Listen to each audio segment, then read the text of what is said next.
یہ اس آکاش بیل کی طرح ہے۔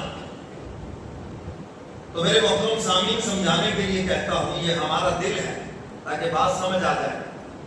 اگر اس دل کو نہیں سنوارو گے، ظاہر کی خوبصورتی کسی کام نہیں آئے گی۔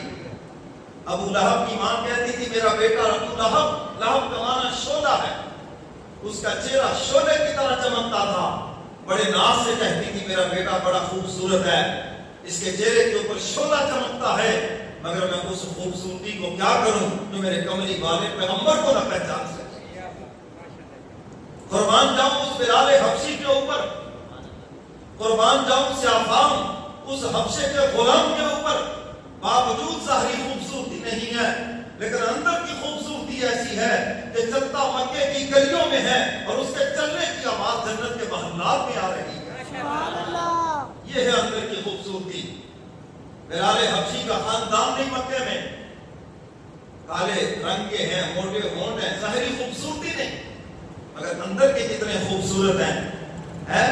حضور فرماتے ہیں معراج کی رات میں نے دیکھا مجھ سے قبل کوئی جنت میں چل رہا ہے، پوچھا جبریل امین یہ کون ہے جو مجھ سے پہلے جنت میں چل رہا ہے؟ عرض کیا کملی والے پیغمبر یہ آپ کا غلام بلال ہے، چلتا مکے کی گلیوں میں ہے اور اس کے چلنے کی آواز جنت کے محلات میں آ رہی ہے۔ یہ اندر کی خوبصورتی یہاں خانقاہوں میں حاصل ہوگی، یاد رکھنا۔ آج اندر تاریخ ہے، میں اس کو دوسرے لفظوں میں اکثر کہا کرتا ہوں روحانی پاور ہی نہیں ہے ہمارے اندر، بالکل اندر سے بھر گئے۔ تو میرے محترم سامعین، اندر کی خوبصورتی جب آئے گی، حدیث مبارکہ میں ہے حق تعالیٰ فرماتے ہیں نہ میں زمین میں سما سکتا ہوں نہ آسمان میں سما سکتا ہوں، لیکن فرمایا ایک مومن کا دل ہے جس میں میں سما جاتا ہوں۔ کون سا دل ہے؟ جس دل کی صفائی ہو گئی۔ کون سا دل ہے؟ جس دل سے گندگی نکل گئی، کفر کی، شرک کی، نفاق کی، حسد کی، بغض کی، اناد کی، لالچ کی، حرص اور ہوس، یہ ساری گندگیاں جب دل سے نکل گئیں، دل صاف ہو جاتا ہے۔ اللہ فرماتے ہیں میں ایسے مومن کے دل میں سما جاتا ہوں۔ خواجہ عزیز الحسن میسور رحمۃ اللہ علیہ نے ایسے تو نہیں کہا تھا ہر تمنا دل سے رخصت ہو گئی، نکل گئی ہر تمنا دل سے، حسن کی تمنا دل سے نکل گئی، دولت کی تمنا دل سے نکل گئی، عہدے کی تمنا دل سے نکل گئی، ناموری کی تمنا دل سے نکل گئی، بڑائی کی تمنا دل سے نکل گئی، ہر تمنا دل سے رخصت ہو گئی۔ اب تو آجا، اب تو خلوت ہو گئی، اب تو آجا موقع۔ جس کمرے میں گندگی ہو، آپ کہتے میں وہاں بیٹھ نہیں سکتا، بدبو آتی ہے، مجھے نیند نہیں آتی۔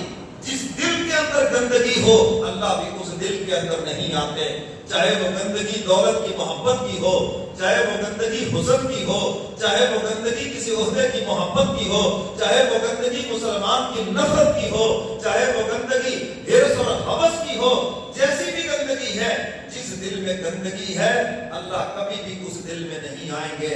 اور جس کا دل پاک اور صاف ہو گیا، چاہے وہ غریب ہے، چاہے وہ امیر ہے، چاہے وہ عالم ہے، چاہے وہ غیر عالم ہے، دین کے مسئلے نہیں بھی جانتا، چونکہ دل صاف ہو گیا، اللہ فرماتے ایسے مومن کے دل میں سما جاتا۔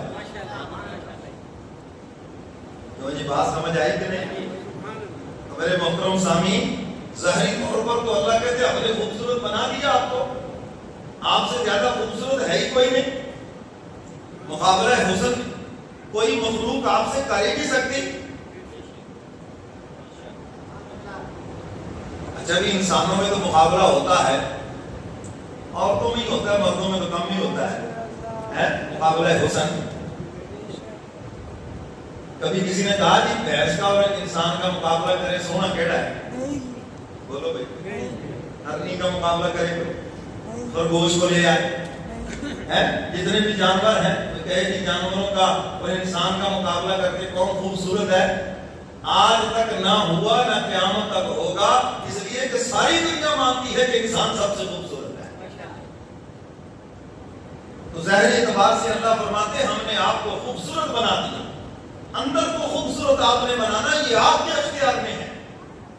میں آگے بتاؤں گا کہ اندر کیسے خوبصورت ہوتا ہے، 3 چیزیں بتائی ہیں۔ لیکن اس سے پہلے یہ بات سمجھا دوں. قرآن پاک میں فرمایا وَأَمَّا مَنْ خَافَ مَقَامَ رَبِّهِ وَنَهَى النَّفْسَ عَنِ الْهَوَىٰ. قرآن سن کے کہہ دو سبحان اللہ.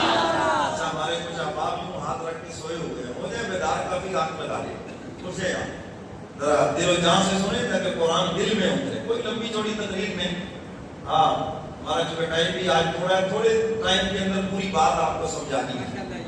وَأَمَّا مَنْ خَافَ مَقَامَ رَبِّهِ وَنَهَى النَّفْسَ عَنِ الْهَوَىٰ.